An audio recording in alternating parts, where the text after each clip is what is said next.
I mean, trust me, I know Yeah. there's people out there where if they could, if they could inject pussy into their veins, they would do it. I know people that like they got a problem where they put pussy above like everything, and they don't see it. They don't, some of them don't see that it's a problem because I guess that's one of those things that you kind of that especially as a man that you kind of get praised for. Yeah. So it's an addiction that is completely debilitating, but everybody praises you for it. You go, oh man, that boy get a lot of pussy. It's like no one ever goes, man, you getting too much pussy. But some people it is that though. It's like they fuck where you can tell that like they're running from something.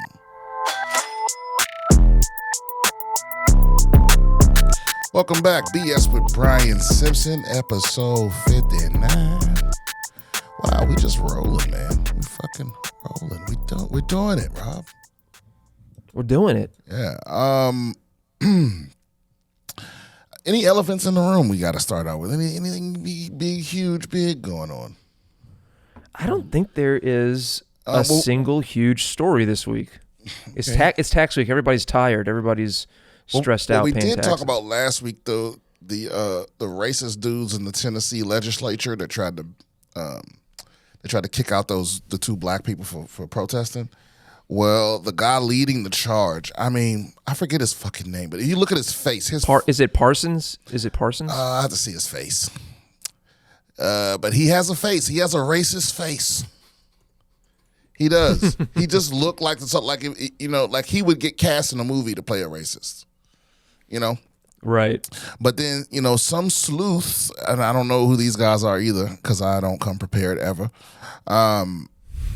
They found out he was having an affair with the governor. He was having an affair with the wife of someone that works for the governor. So the same guy they found out that he doesn't actually live in Nashville. And I know who you're talking about. I'm sorry. I take that back. First they found out that he actually lives in Nashville, but he gets paid to commute from his district, which he never actually does. So that was one little jab. But then they found out he was banging someone that works for the governor, which is par for the course.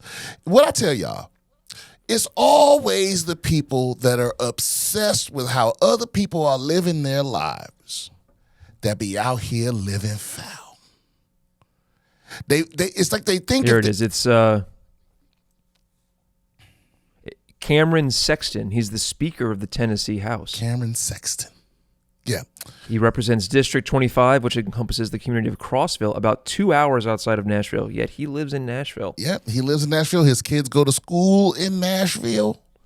He claims that he commutes, but you know how these motherfuckers are. They always doing some dirty shit. I told you, it's as if they think if they scream loud enough, look over there, that no one will notice the shit they're doing.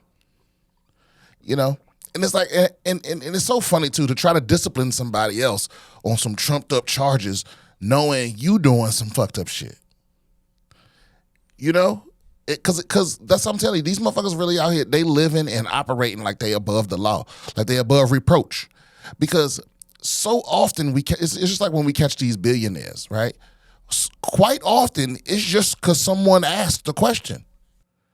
Because someone questioned them the way a normal person would be. And that's in the whole... Remember how Enron fell? Mm-mm. Remember, it's a documentary they call Smartest Guys in the Room. You need to watch it. But basically Enron was to make a long story short, they were counting... They made it so that they were able to count a deal they signed today as profits they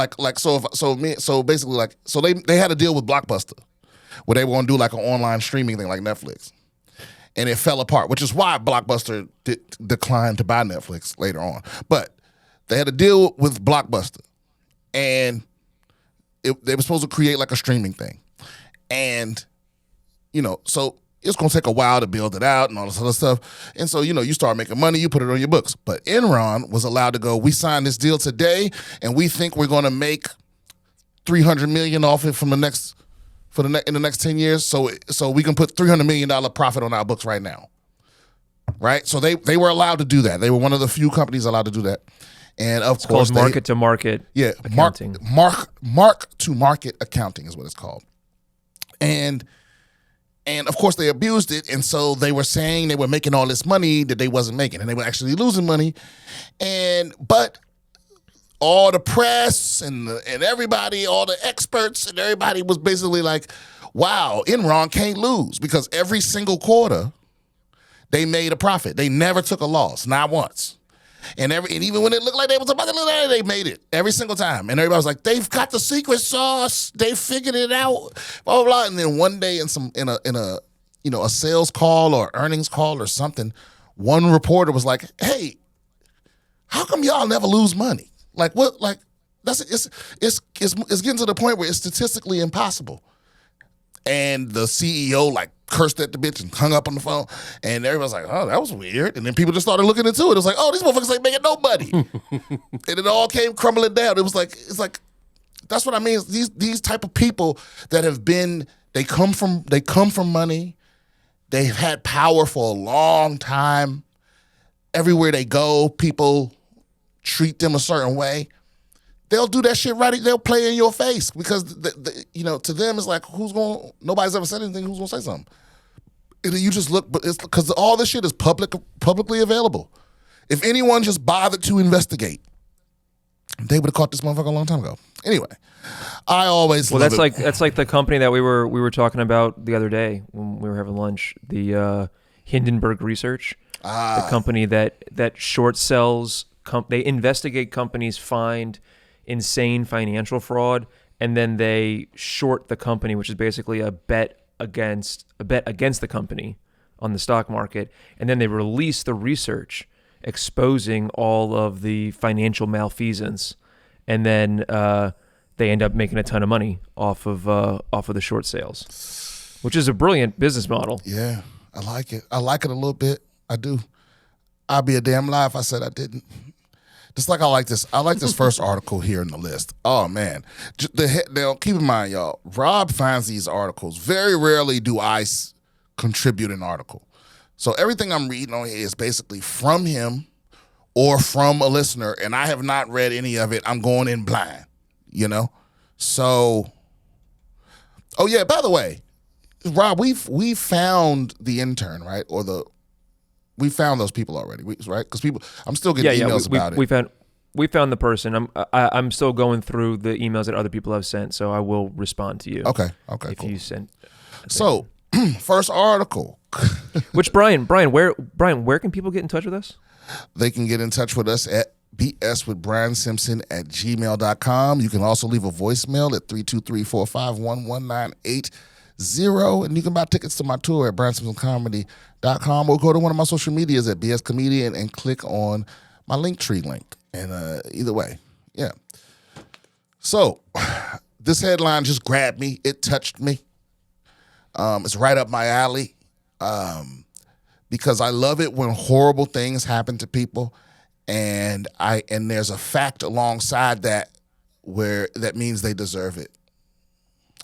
And so that's, Anyway, here's this headline. Couple beheaded themselves with homemade guillotine in ritual sacrifice, police in India say. So, it wasn't an accident. These are just people being stupid, And an Indian couple has allegedly died by suicide wait a minute. Maybe they were murdered and it was made to look suicide. I don't know how they do things in India, if it's the same here. Like, they killed themselves.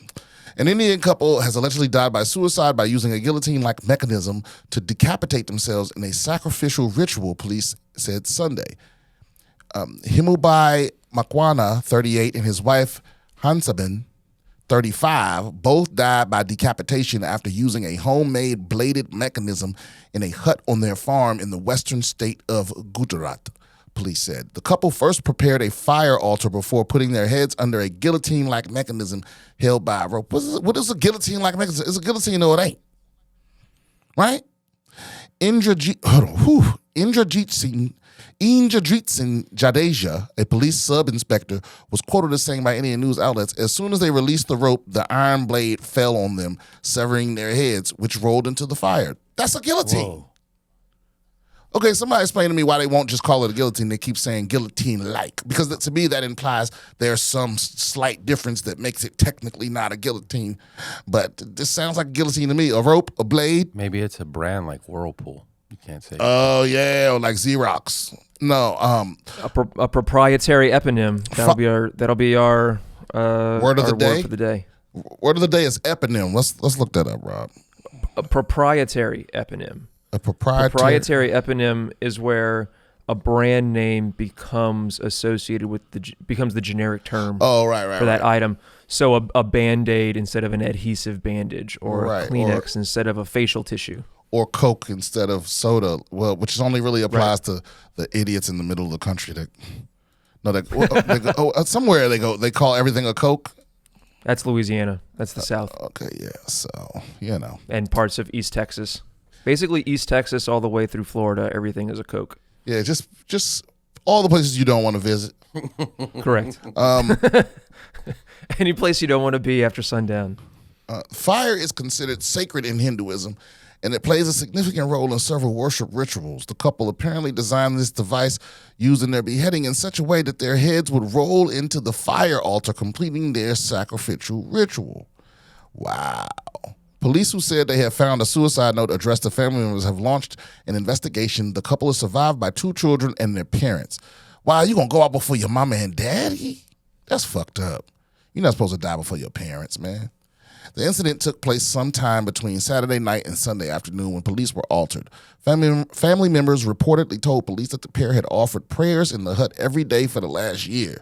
Ritual human sacrifices are not unknown in India, where official data show there were more than 100 reported cases between 2014 and 2021. That doesn't seem like a lot, right? Isn't like 1.5 billion people in India? Only 100 in 7 years? That doesn't seem like a problem. I mean, that doesn't seem like something need to be studied, or 100 people out of. Well, they said not unheard of. Right, but they said 100 reported cases. Yeah. Yeah, I mean, why even report them if it's that rare? 24. Yeah, I mean, I don't know. But I wonder almost how many ritual killings are in the U.S. But almost all known cases of human sacrifice involve people killing others to please gods. Isn't that why we kill people here? You know what? That's another story for another day. Earlier this month, Indian police arrested 5 men for murdering a woman in 2019 inside a Hindu temple in Guwahati, and what they said was a case of ritual human sacrifice. Okay, well, I was hoping it would be funnier than that. Like, I was hoping it would be some kind of goof. I mean, you really rolling the dice that all of that your head, because it's, I guess they say in guillotine neck because it's probably set up more like one of those what do you call them? Something Goldberg machines. Rube Goldberg machine? Yeah, it was kind of set up like this Rube Goldberg machine for the gods, where it's like your head has to roll into the fire. So that's a whole other, see, so now I'm picturing like their heads get chopped off and then their heads land in this bucket and then it knocks over some dominoes and then it, and then it rolls through it's like I'm picturing one of those situations, like a water wheel. The water wheel like lifts it up and it goes like down a pachinko machine. Because you really got to make sure. I mean, because you don't get a second try, so you really got to make sure your head goes in the fire. And obviously the fire isn't right under you. But don't they feel that the entire time? Because as soon as your head's cut off, apparently your mind, I mean, it's still working and everything. You would feel the pain on your face. No, you wouldn't. That's one of the things about being on fire is the first thing to go is your nerves. Obviously it's going to be excruciating for a little while, but I mean, once all the, I don't know, because I mean, I'm sure you have pain receptors be further deeper than just your skin, but I think your nerves immediately get damaged. My understanding of a guillotine is that as soon as your head gets chopped off, the blood pressure in your head drops to essentially zero. And so that pretty much turns the lights off as soon as that happens. Yeah. Or you just But I could be wrong about or you that. having the gnarliest dream. I mean, it's not like we can ask motherfuckers, you know. People assume that because they still see people's eyes blinking and shit. But I mean, we know that like a lot of dead bodies move even after they're dead because there's still signals being sent and so on. So who the fuck knows? All right. If you were executed, Brian, if you were executed, what method would you choose? Gas chamber. If you had, really? Yeah. Oh man, that'd be at the bottom of the list for me. Why? Quick, painless. Well, because it's. But I think that there have been several instances where people have had a reaction to the gas, and they basically like. Didn't the guy from Dead Man Walking? Didn't he bash the back of his skull? Into smithereens because he had like a nervous reaction to it. That's rare though. Okay. I'm not allergic to anything except cockroaches slightly. Yeah, I just did an allergy test because I was all fucked up. My sinus was all fucked up, and I thought I had the cedar fever. They did my test. It turns out I'm only allergic to roaches. Yeah, and ever so slightly. Like they make you sneeze or itch? I have no idea. But we did learn recently that your exposure to roaches, like the more you're around them, the more allergic you get to them. So people that research roaches are severely allergic. And I grew up with roaches. Like I probably lived in I didn't leave a house with roaches until I was 18. Almost every house I lived in had roaches except one. And so maybe it's probably taken. And then it's so funny. I haven't had roaches since. So maybe. So now I was 18 then. Now I'm 40. So maybe it took that long for me to just be slightly. Even though I can't ever recall having some allergic reaction to the motherfuckers, but maybe. Are you allergic to shrimp? No, I'm not allergic to shrimp. So the cockroaches of the water. So the great Pacific garbage patch is now so huge and permanent that a coastal ecosystem is thriving on it, scientists say. What? Scientists have found thriving communities of coastal creatures, including tiny crabs and anemones, living thousands of miles. Anemones. What is it? Anemones? Okay. Living thousands of miles from their original home on plastic debris in the Great Pacific Garbage Patch. A 620,000 square mile swirl of trash in the ocean between California and Hawaii. I am curious as to why the trash is attracted to the other trash. Like, how does it just, anyway. In a new study published in Nature Ecology, a team of researchers revealed that dozens of species of coastal invertebrate organisms have been able to survive and reproduce on plastic garbage that's been floating in the ocean for years. The scientists said that the findings suggest plastic pollution in the ocean might be enabling the creation of new floating ecosystems of species that are not normally able to survive in the open ocean. Unlike organic material that decomposes and sinks with months or at most a few years, plastic debris can float in the ocean for a much longer time, giving creatures the opportunity to survive and reproduce in the open ocean for years. It was surprising to see how frequent the coastal species were. They were on 70% of the debris that we found. Okay, so they about to take over. The Great Pacific Garbage Patch, which is twice the size of Texas, is the largest accumulation of ocean plastic in the world. The patch is bounded by an enormous gyre? Why you put words like that? Gyre or gyre are both correct. Okay. The biggest of 5 huge spinning circular currents in the world's oceans that pull trash towards the center and trap it there. Well, that creating a garbage vortex. Holy shit, our grandkids gonna have a fucking problem. Oh my God. They're gonna have a fucking issue, bro. The problem's getting bigger and bigger by the minute. We see turtles that are entangled in ghost fishing nets. Sometimes it's even just turtle carcasses. We see ingestion of plastic fragments. And there's also the pollutants, chemicals. Well, that didn't fucking help anybody. The ocean cleanup has built a huge trash collecting system, a U-shaped barrier with a net-like skirt. Okay. I say we just give up. Why we keep fighting this? Man, it's weird how I come in here some mornings with hope, and I come here some mornings with doom on my mind. Today's one of those cynical doom days where I'm just like, fuck it all, fuck this. Yeah, who cares? Go out there and fuck a stranger, do some drugs, go to another, commit a crime, shoplift. Just fuck it. It's the end of the world. Okay. Show up all your friends with awesome art from Display. It's the artwork printed on the metal poster that only takes 20 seconds to install. Place the magnetic sticker on your wall and hang your display. Easy as that.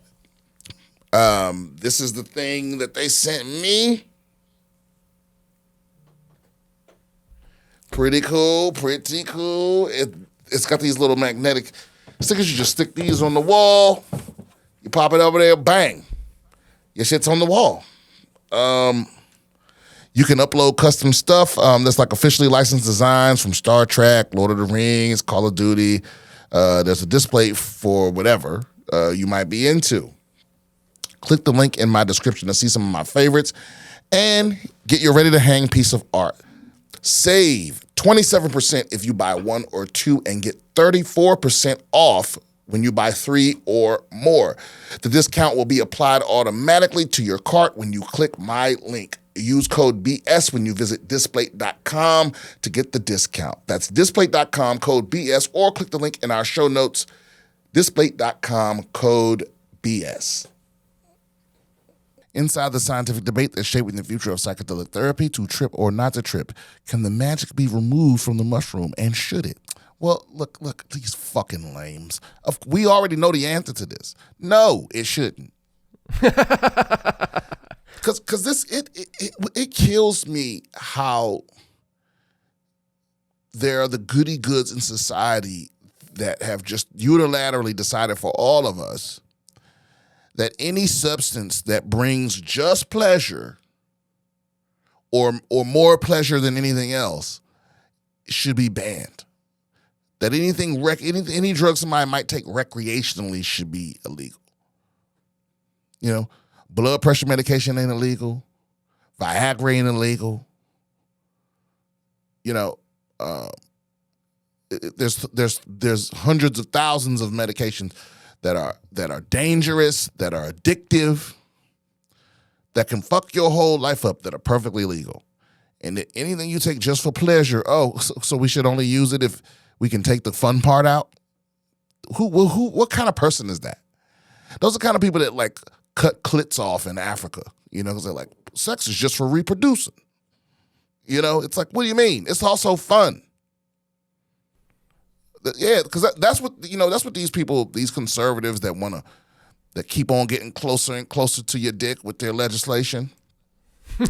They don't want people to have sex for fun because they can't do it. They not hitting those spots.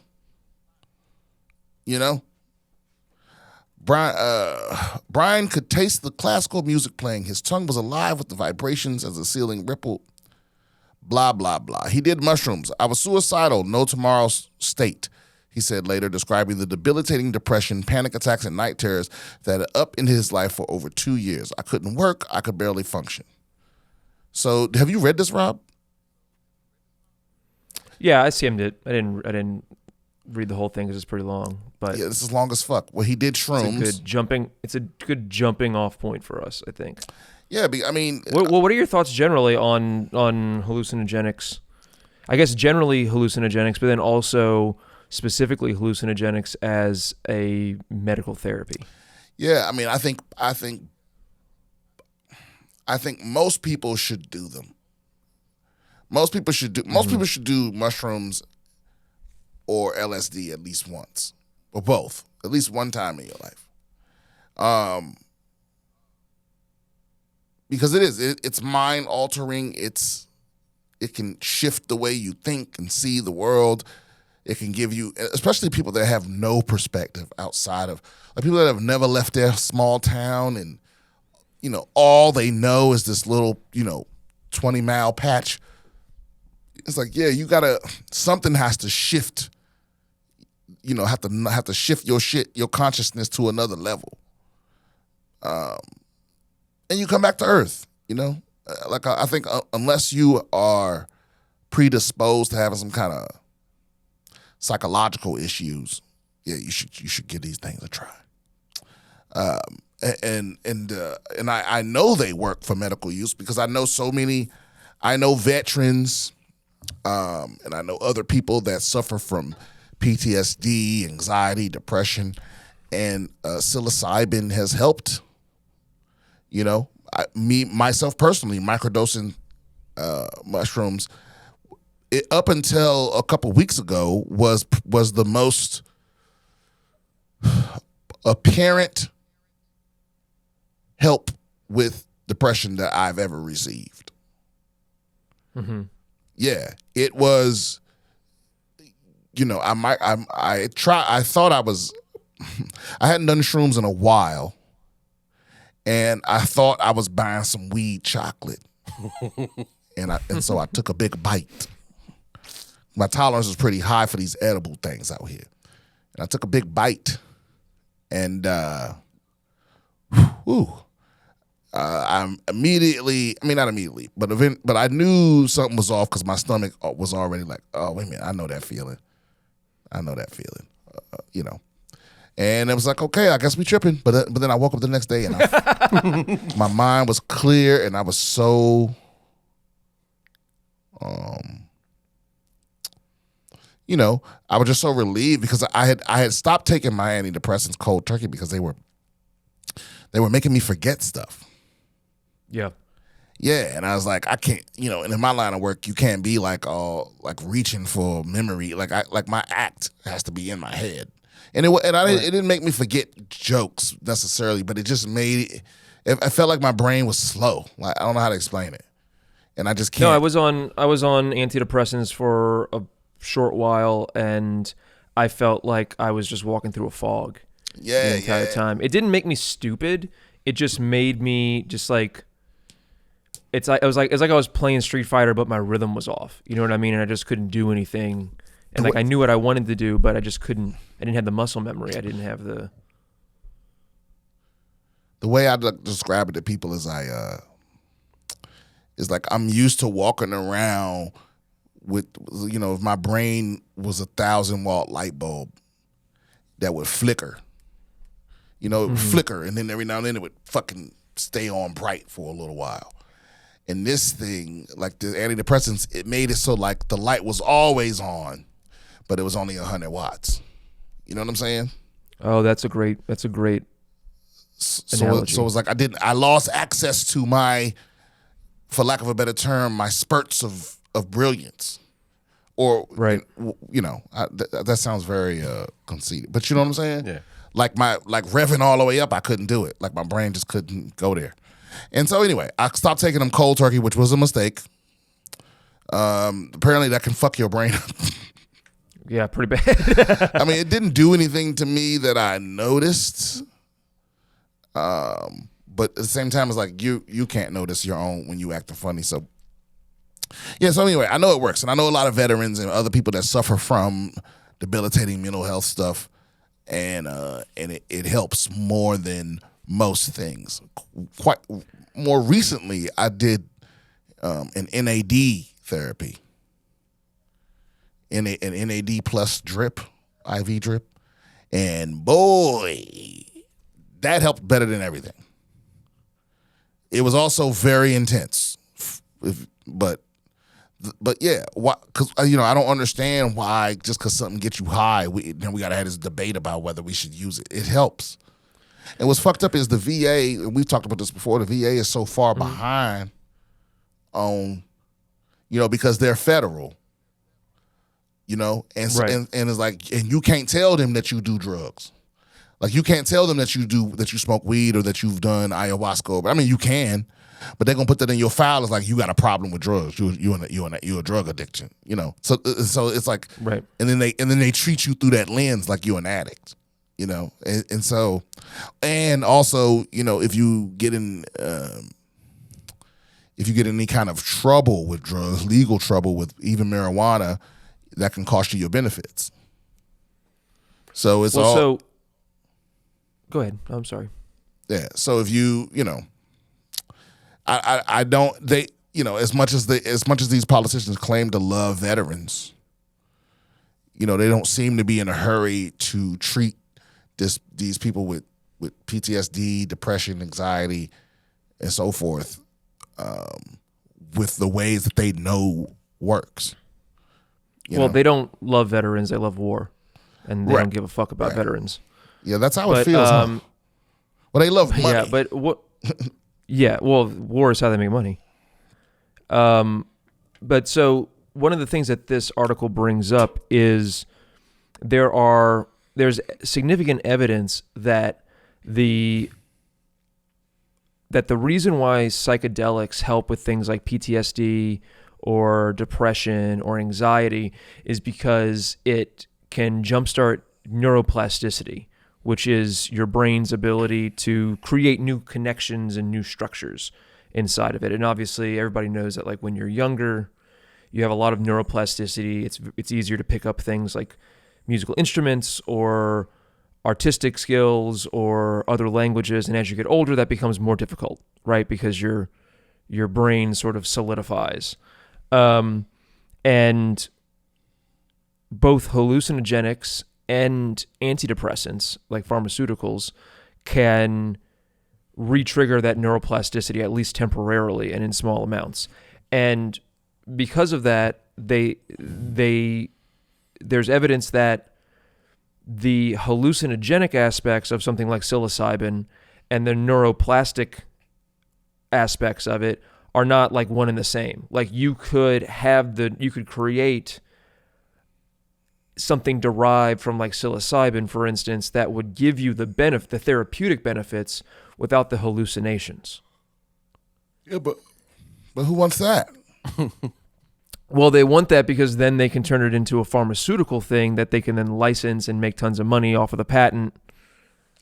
I hate these fucking people. And it also skirts around the moralistic horse shit from like the average civilian, where they don't like people getting high. Oh, right? Yeah. Because God forbid people high, even though all the greatest people have gotten high. Name a great man that didn't use any drugs, recreational. You can't. They was all on some shit. I defy you to name one. Name a great man that didn't use substances. I mean, actually, the Albert Einstein. The bullshit. Albert Einstein got high. Let's look it up. Albert Einstein. Drug. Did Albert Einstein ever use drugs? Oh, he was apparently. according to meth, cocaine, DMT, LSD. Come on, look, guys, all of them. Marijuana. Yeah, all of them. What about Nikola Tesla? What you mean, bro? Nikola Tesla definitely was. Yeah, all of them ripped. Look, drug use. Tesla smoked excessively for a short period, which he claims threatened to ruin his health. He quit this as well as, well, they didn't say smoke what.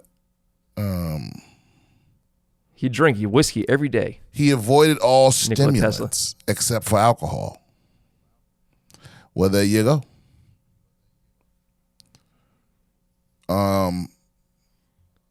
Yeah, I think they all did Tesla drugs. drank whiskey every day because he thought that it would make him live for 150 years. Yeah. Oh yeah. According to this whiskey website. Even if you think, even people you don't think, like if you say, oh, Donald Trump's a great man, he don't use drugs. Yes, he did. That boy did copious amounts of cocaine. His drug of choice is pussy. Donald Trump? Well, but that's not a drug. It's an addiction. I mean, trust me, I know there's people out there where if they could inject pussy into their veins, they would do it. I know people that like they got a problem where they put pussy above like everything. And they don't see it. They don't, some of them don't see that it's a problem because I guess, that's one of those things that you kind of that especially as a man, that you kind of get praised for.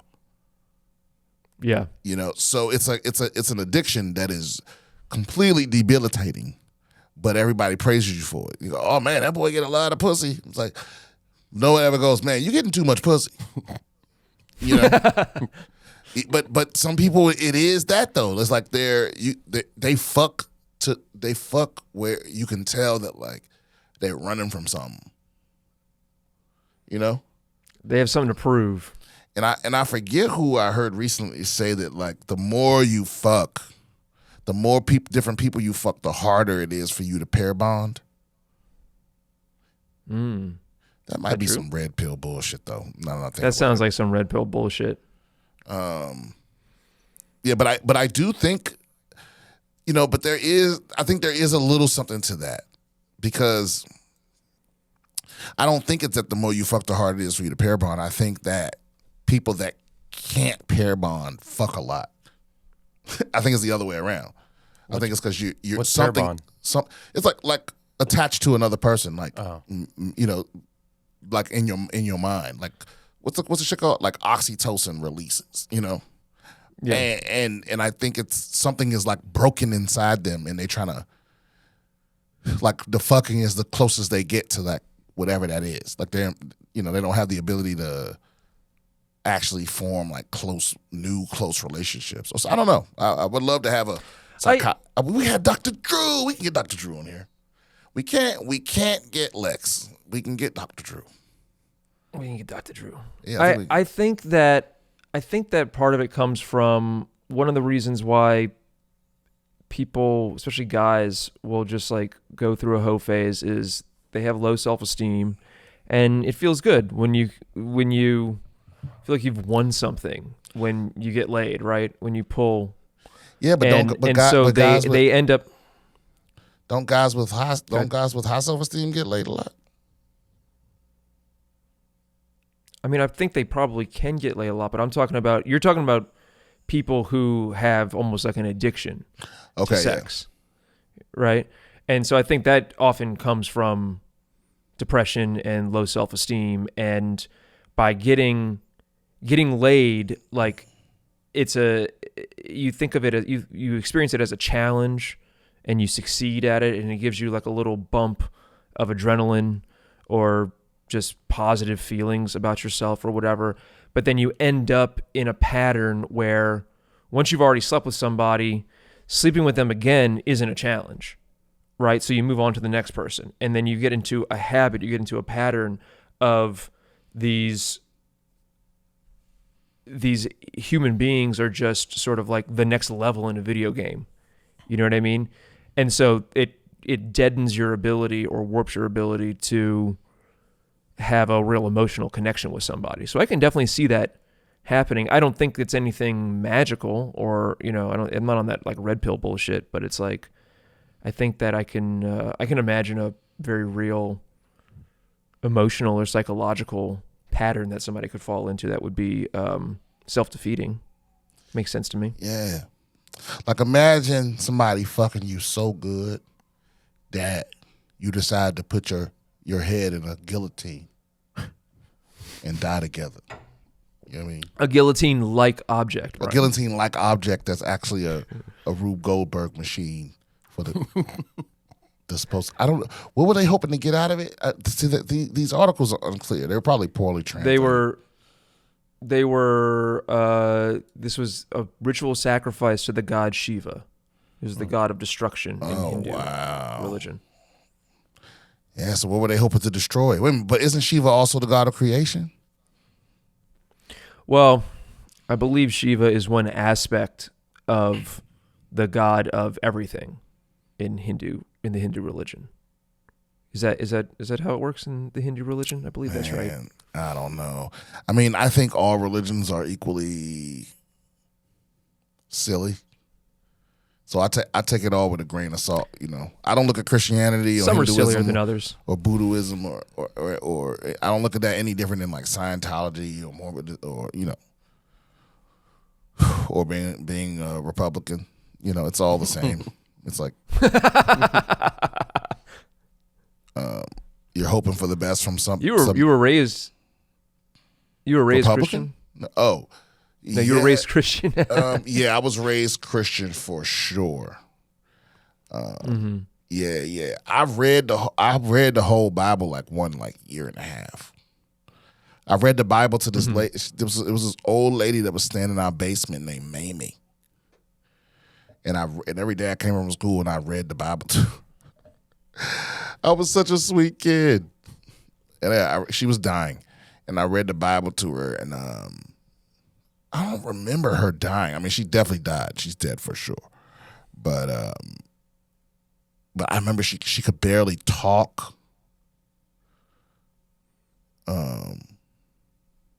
Yeah, but I remember reading through it, and when I got to I don't know if I got all the way to the end, or if she maybe skipped to some parts, or whatever. But I read the vast majority of it, and then I just had so many questions. That was the beginning of me starting to doubt it all. How old were you? I was probably like 11, it was like 10, 9 or 10, and because I realized like at that point, I had never actually read the Bible. All I ever really did was go to church and turn to whatever the preacher said turn to, and read that along with him. But so like receiving it in these pieces with lessons to go live, you don't see the contradictions and the things that don't add up and the things that don't make. You know what I'm saying? Because you might never, because you might even read like a contradiction in church, but it was 2 years ago you read the thing that it contradicts, so you don't even put two and two together. It was like, so anyway, like just reading through it all, and coming across so many things was like, oh, wait a minute, that don't make sense, and that don't make, and then going to church and being like, hey, this don't make sense to me. How come this is over here and that's over there? And and the answers they gave me weren't satisfactory. They would because they all gave the same answer. They were like, well, first of all, every time it would be this sort of wow, that's a good question. Yeah, let me get back to you on that, blah, blah, blah. The next time I see him, hey, listen, so God's thoughts are not our thoughts, so your mind ain't capable of making sense of, and that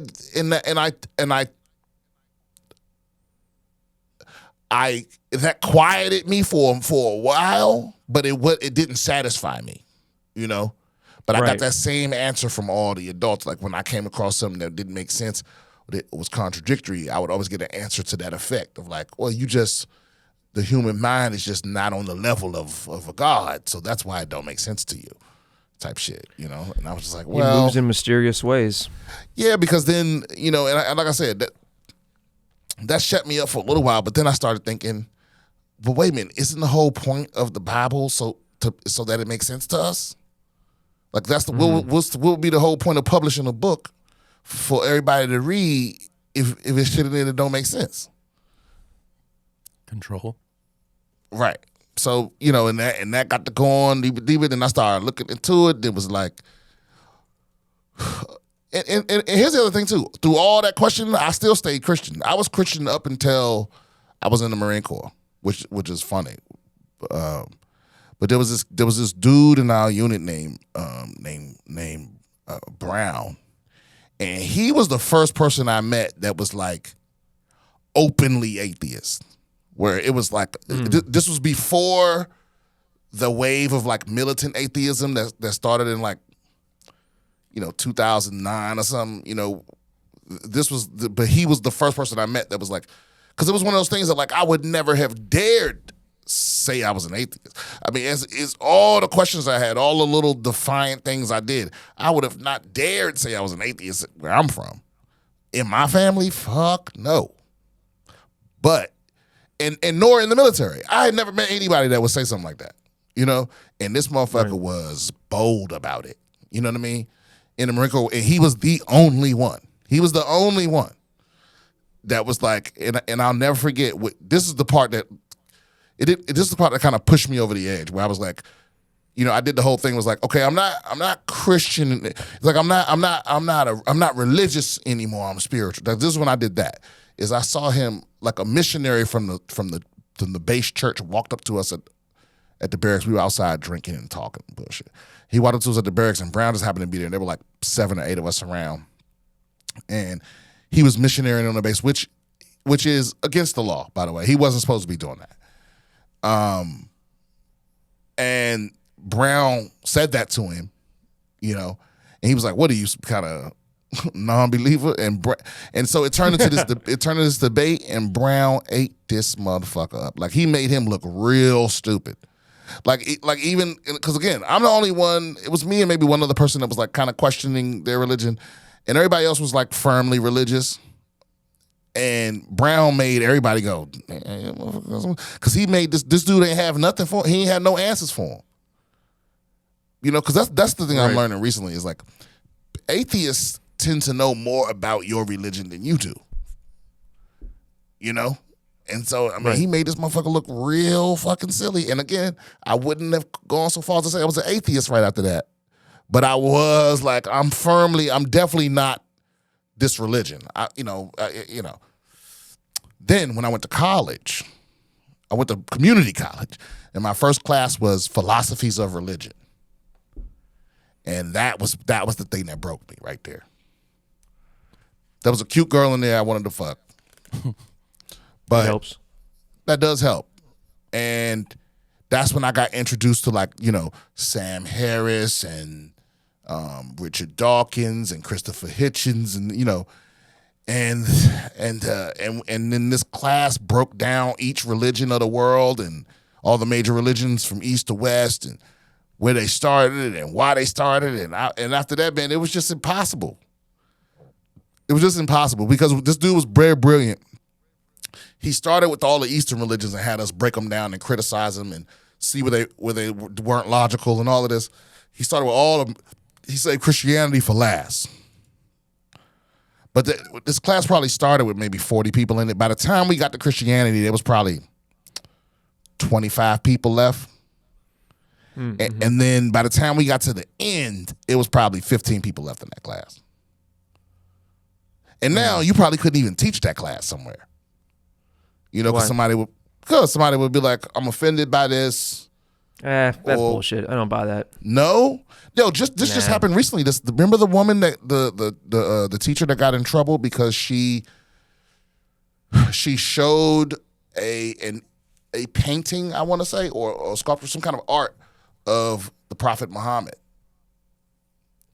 in class, and one of the Muslim students was upset because in her religion, it's considered blasphemy to paint an image of the prophet. But what this teacher was trying to teach was that, like, that is only one sect of Islam, or only a handful, and there are and have been loads of different factions of Islam that don't believe that drawing the prophet's image is blasphemous. So, and that's why that's where that image came from. It was like an ancient painting or something, right? You know what I'm talking about? No.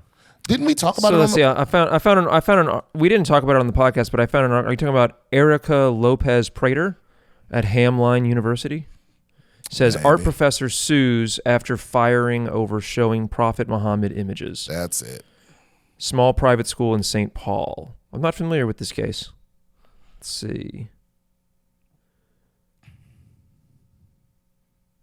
Among other things, Hamline, through its administration, has referred to Dr. Lopez Prater's actions as, quote, undeniably Islamophobic. Her attorneys said in a statement. Okay, so she's suing them for discrimination and defamation, damage to her professional and personal reputation. Yeah, because they fired her immediately. Right. They also immediately backtracked because that's ridiculous. Right? Okay. But what I'm saying is, I think nowadays in colleges, the kids have more power than the professors do, in terms of whether they agree with the content and all of that other shit. You know. Well, yeah, I think I do think that is true, because there were kids in this class that were pissed, and when I was in school, all you could do was leave. I mean, drop out the class, which is what they did, which is fine. You should do that if you are that offended. But now kids wouldn't drop out that class; they would go complain. You know, right? Well, everybody should pull out their Rob bingo cards because I'm about to say that it's capitalism's fault. Oh, because okay. Because I think that this is a function of how we have come to think of universities as a fee-for-service model where the students and their parents are seen as clients or customers, right? As opposed to students who need to be taught things about how the world works or how different people view their place in it, right? That's how you end up where being a teacher, is a very low-paying, low-status job in this country now, and the administration will throw you to the fucking wolves if it means saving the tuition money that they would lose from people dropping out or protesting the college, right? Yeah, what's funny about that is the people that make the most money at the colleges are the people that are not the people that teach class. No, they're not. That's, the more I think about it, is there any industry where the core people in that industry make the most money? What do you mean? Like, artists don't make the most money off, musicians don't make the most money off music. Yeah, that's capitalism, Brian. That's how it works. Comedians don't make the most money off comedy. Athletes don't make the most money off sports. Teachers don't make the most money at universities. Right. Why is the head of football operations make more money than the smartest person in that whole than the person that creates the curriculum for the math department? Why does the dean of students make more money than the person that's actually teaching the students? I don't understand that. I've never understood that.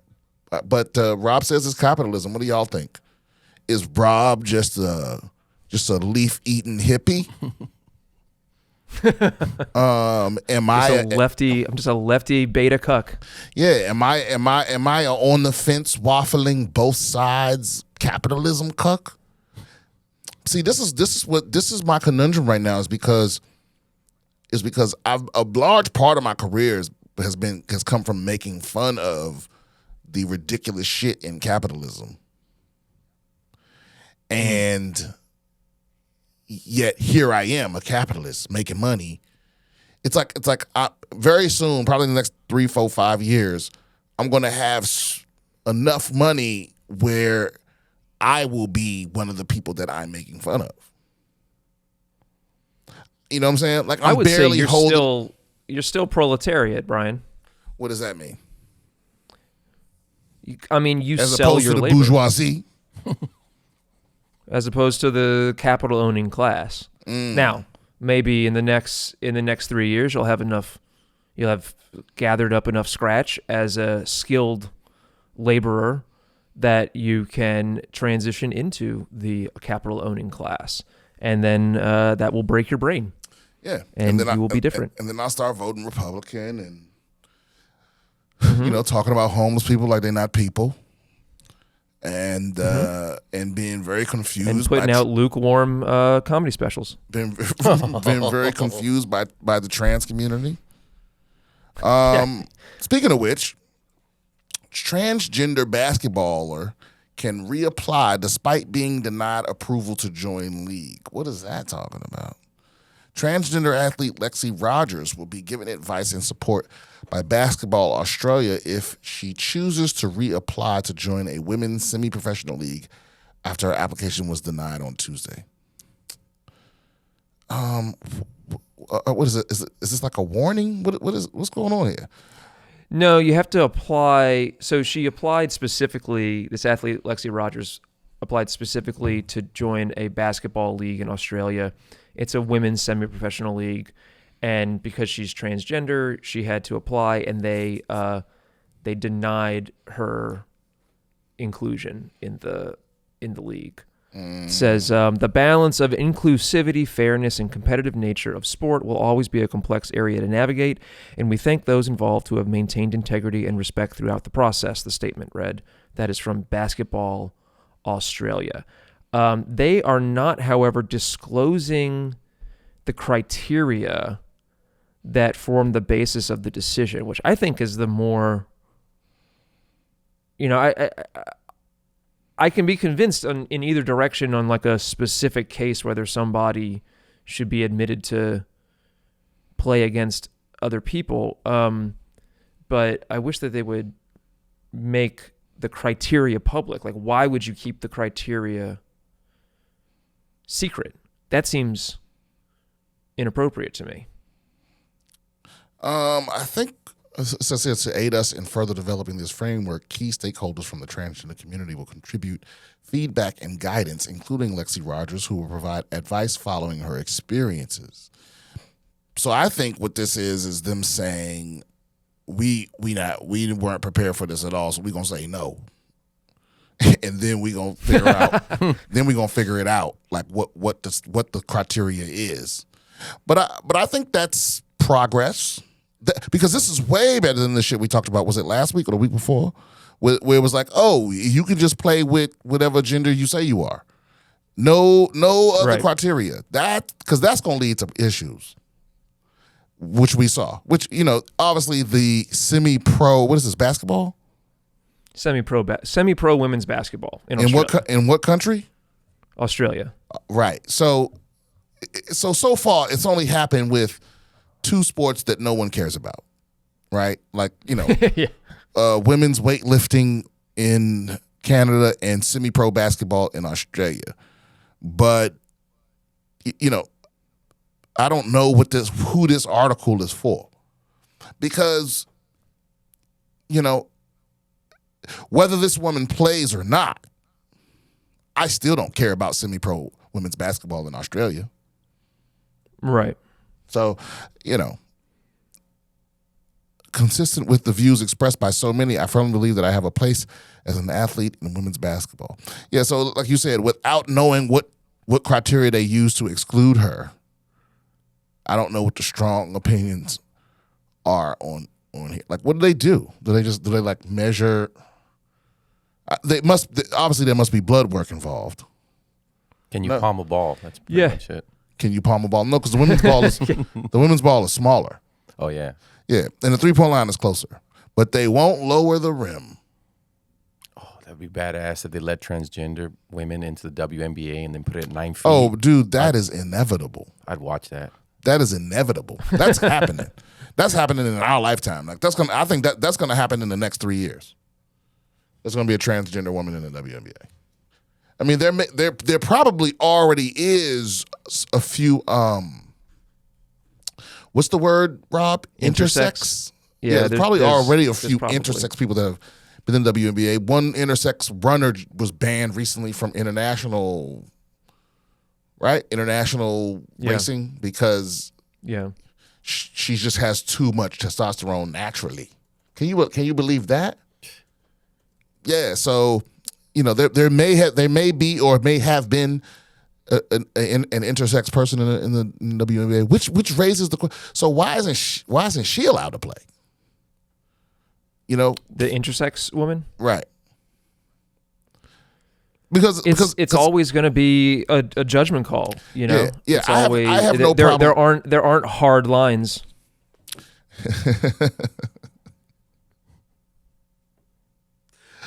Okay. Because I have no problem either way. I have no problem with transgender women trying to compete. I have no problem with, I believe that most of the people governing these things are operating in a good faith where their main concern is fairness. But I believe most of the people complaining about fairness don't care about fairness or women or women's sports. They just don't like trans people, and they want this is a chance to like shit on them without using tranny as a slur. Without how a lot of racist people want to Like they want to get away with being racist, but they don't ever want to be labeled as a racist. You know what I mean? It's that kind of thing. It's like it's a lot of people that hate trans people, or and they don't want to be labeled a transphobe, so they get away with it by making it like by using like sports as their proxy. It's the same thing as the bathroom bill stuff where they say it's to protect women, and it's like, not really. You just don't want trans people out in public, you know? Well, you don't want them because yeah, but also it's like also you don't, because here's the truth: those same people, you don't want the trans woman in the bathroom with you either. You know what I'm saying? Like the same people that complain. Right. Yeah, they, because why? How does that affect? Because some people are just obsessed with trans people. I think a lot of them want to fuck a trans person. That's immediately where I go if somebody, like, let's say makes 3 comedy specials in a row where they talk a lot about trans women. I just assume that they want to fuck them. Really? Who's doing that? What? Who made 3 comedy specials in a row with it? Dave Chappelle. Oh, well, maybe. Maybe he's already fucked a few. Well, I mean, yeah, maybe that's why he's obsessed. I don't know. I don't know. It's just. I don't see. But here's the thing too. I don't see Dave Chappelle going out of his way publicly outside of his specials to talk about trans people. He ain't. Yeah. I mean, he stood up in that town hall meeting and was like, "I don't want y'all building this fucking house." And you know what I'm saying? Like, he uses his celebrity for causes that he cares about, and I don't see him like co-signing any of the stuff that looks, any of these transphobic efforts or bills or anything. Oh yeah, like the banning of trans or gender affirming care for adults. And I think, was it Oklahoma that just recently did that? That's so wild. That's so wild to me. It's like, to care that much. I'm protecting children. They always do that. They always use the kids to try to get you to go along with some evil shit. We're just protecting the children. Iowa. I was wrong. It was Iowa. Yeah, because I just found out that so that, a lot of the anti-trans stuff in Florida, they're protecting kids from drag shows that their parents brought them to, by the way. Whatever, any kid that's been to like, kids ain't stumbling over drag shows on their way home from school.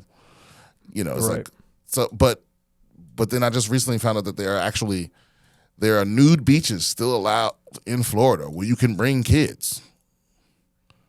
But they don't see that as like sexualizing kids, What about the kids, Brian? I don't know. What about the kids? They don't want to pay so poor kids have school lunch. we just protected the kids though. It's like I think we should go way the other way. We should have free school lunch delivered by drag queens. So in Texas, the new law that's being proposed, it's a $10,000 fine to the business owner, and your business can be shut down. If you have a trans, if you have what do they call it, a drag show? If you have one and children show up, or if you advertise to children like, "Hey, we'll read to your kids," they'll $10,000 fine. They can shut you down. That's the law that's being proposed. Well, if I read to your kids in a wig, that's going to disqualify a lot of teachers already. You know what I mean? Okay. It's a lot. But the real goal here is to strip libraries of state funding for hosting any event featuring performers in drag, even for adults. Even if it's a performance for adults, if it's at a library, they'll use that to strip. Dude, it's crazy to me because if we didn't already have public libraries, the idea that we could ever get that started is absurd to me. Oh yeah, it would like never people would fight today. Tooth and nail. It would never happen today. It would never happen today. And here's one the of the best thing. ideas we've ever had. Oftentimes, see, this is the problem with what I call like otherness legislation, where it's like so many people go along with this type of shit because not that they agree with the action, but that they believe that it's only going to happen to people that they don't like, and they don't understand just like this ban TikTok bill, that's really like a ultra super duper spy on everybody bill. they're calling this whatever, protect the kids from trans. But I bet you if you read that bill, it's a lot of fucking gross, evil shit in there that you would not want whoever you hate to have the power to do.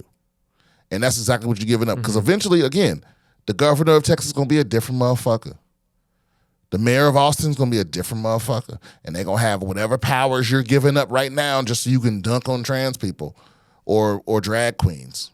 Drag queens are also fucking hilarious. Have you ever met one that wasn't? No. No, they're all fucking hilarious. Yeah, so this is a perfect example. So this is SB 12 in Texas, filed by Republican State Senator Brian Hughes of Mineola.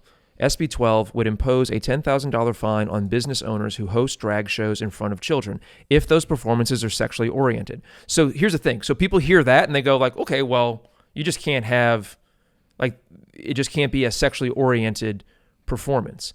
But then if you read the rest of the bill, it defines a sexually oriented performance as one in which someone is naked or in drag. So it can be completely non-sexual, but if it's a man in a dress, then the bill treats that as sexual by its very nature. Yeah, also, guys, drag which is another way that they write these. But does that apply to drag kings, women who dress up as men? Of course not. No. They're not thinking about that at all. Though, first of all, I think drag king shows are much rarer. Mm-hmm. But also, I don't think the type of people that are writing this legislation, I don't think they see. These are the same kind of people that don't think lesbians are like a real thing, or they think it's hot or whatever. So I don't know. I don't think they would even bat an eye if drag kings.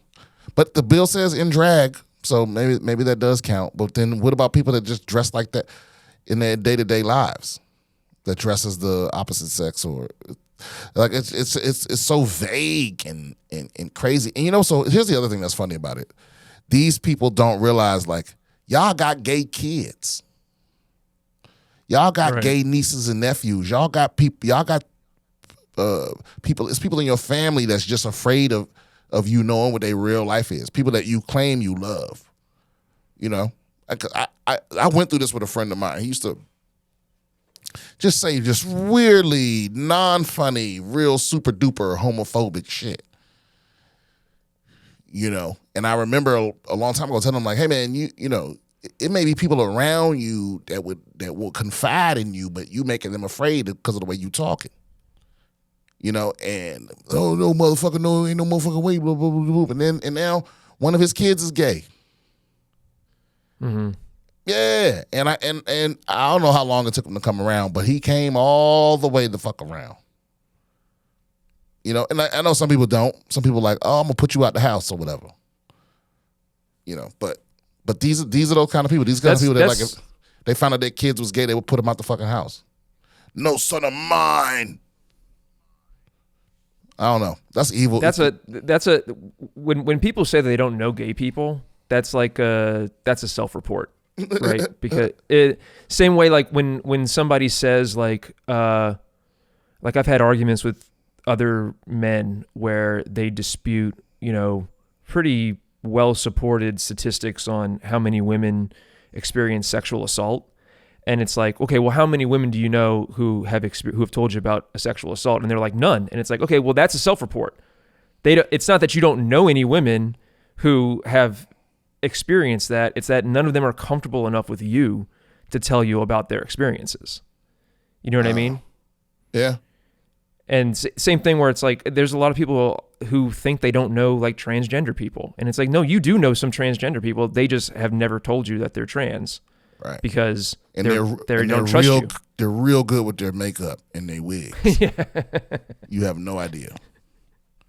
Yeah, so that's what's so weird. That's what was so weird about people getting upset about gays in the military. And it's like, hey man, they've been up in there. Yeah. Yeah, it's not like oh, now we're gonna just open the floodgates. It's like they've been in there.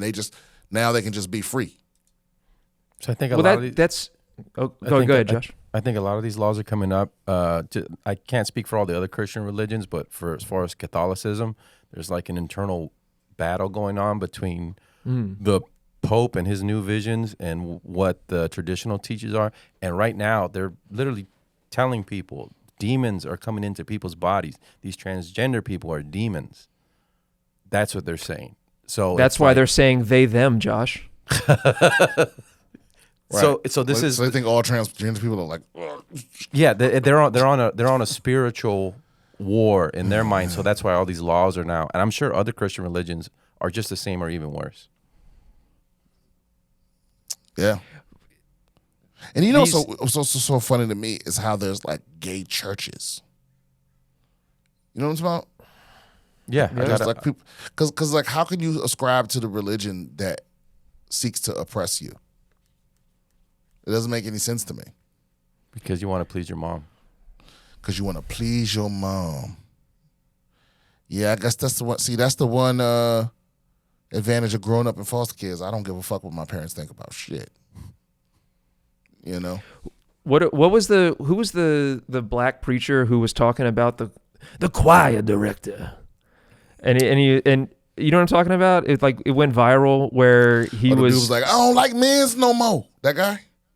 No. This guy was like pro LGBTQ, and he was a black preacher, and he was saying like everybody's pointing the finger at everybody else, and we don't look at ourselves. And he started going into a whole thing about him being at Freaknik.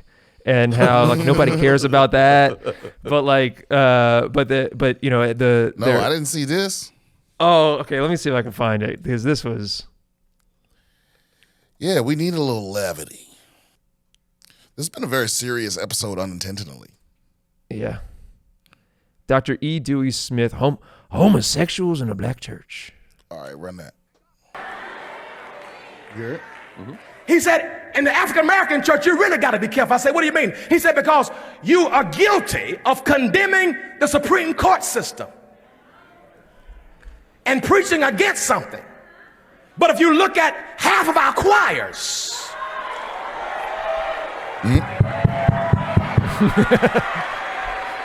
and a great number of our artists that we call abominations and we call demons, we demonize and dehumanize the same people that we use, and we don't say nothing about the gay choir director because he's good for business.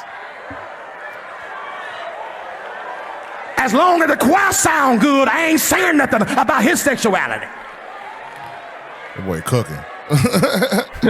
We have done what the slave master did to us: dehumanize us, degrade us, demonize us, but then use them for our advantage. Some people ain't feeling what he's saying. Mm-hmm.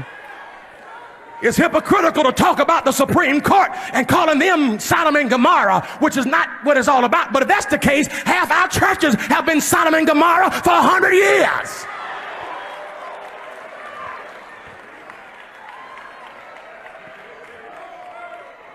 This was 7 years ago. He told me, boy, you got to examine yourself. I said, what do you mean? He said, well, on one hand, you quote homosexuality is an abomination from Leviticus. But you say that right after you ate some shrimp, some catfish, and some lobster.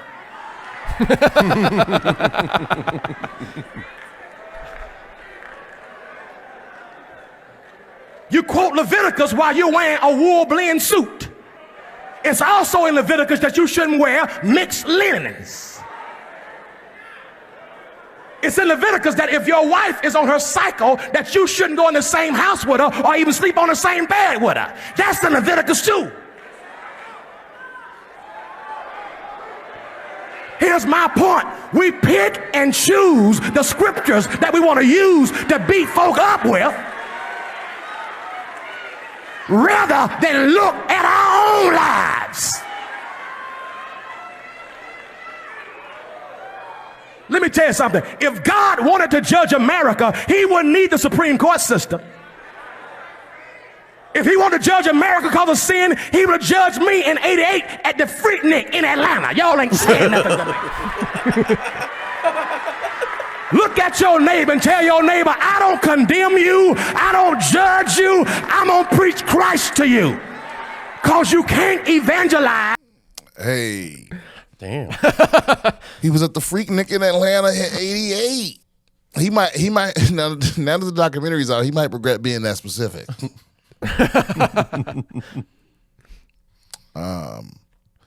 But yeah, But this dude's 100% correct. he was cooking, but you saw how half the people in this crowd was not feeling what he was talking about.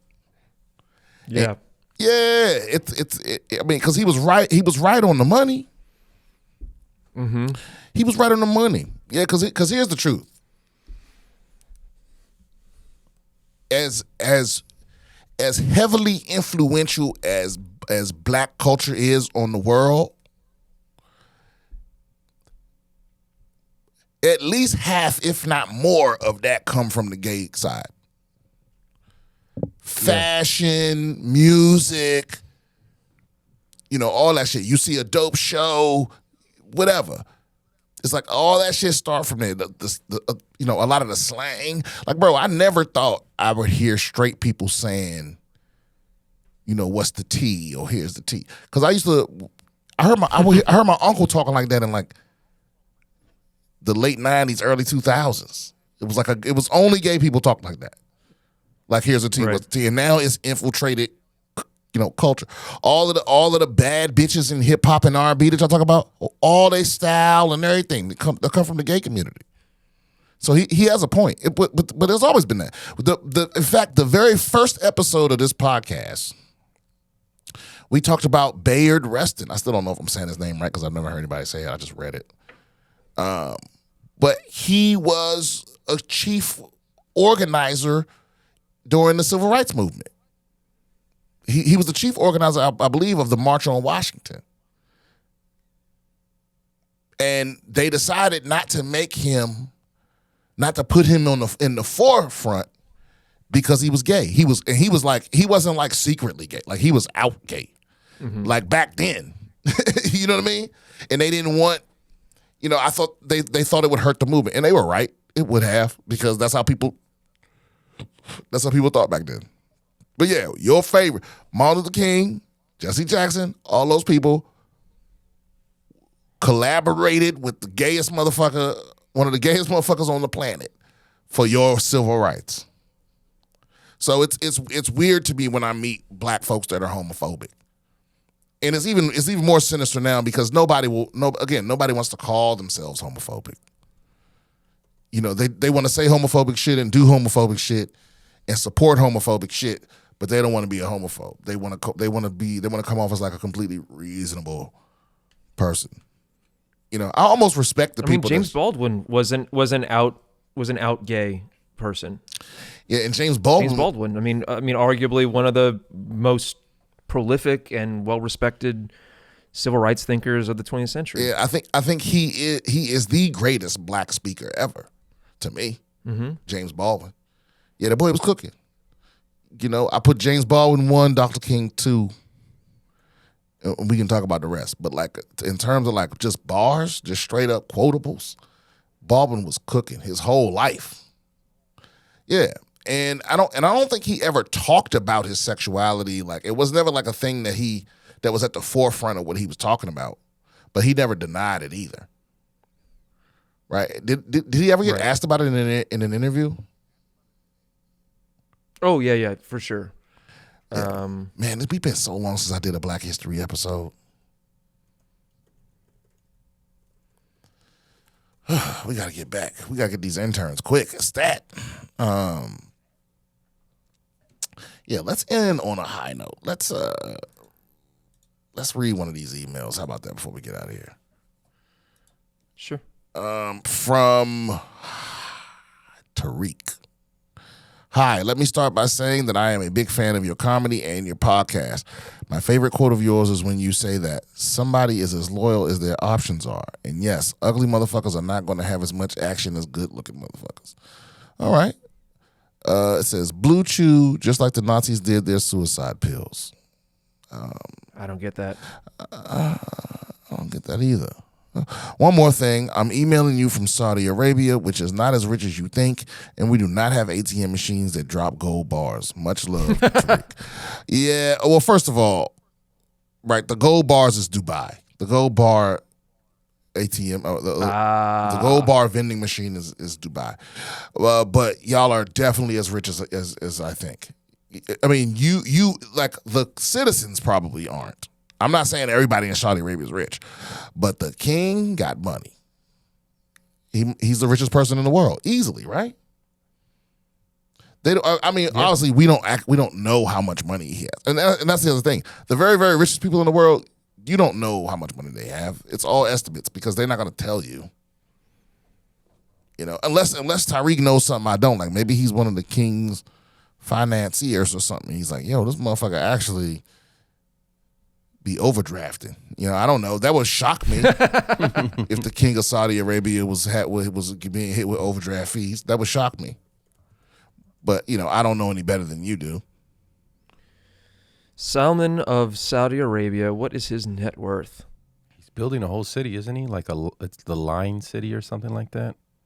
I don't think that's going to happen, though, right? That's got to be... because that's an interesting industry because there is a whole constellation of companies that pretty much just exist to put together some CGI lookbooks and get like billions of dollars from the Saudi royal family. It's a good gig, but then you never have to actually make anything. Yeah. How much did you find out? How much money does that motherfucker got? 20 billion for him by himself, but that's not for the entire the royal family as a whole is way more. Yeah, but also look, that 20 billion. I guarantee you, that's just how much money he's got. That's publicly like that he can't hide. Yeah. It's in his Cash App. Yeah, it's like how much money do the Rothschilds have? It's like you don't know.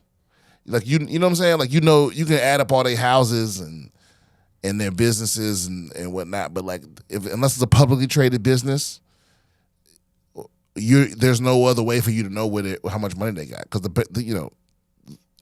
I'm sure they have the vast majority of their wealth somewhere where the banking law, the secrecy laws, like the Swiss and all that was like you just can't know. It's unknowable unless they want you to. He personally is worth on paper about $20 billion, but his family is worth $1.4 trillion. 1.4 the Saudi royal family. $1 trillion, yes, with a T. Yeah, but again, where does that number come from?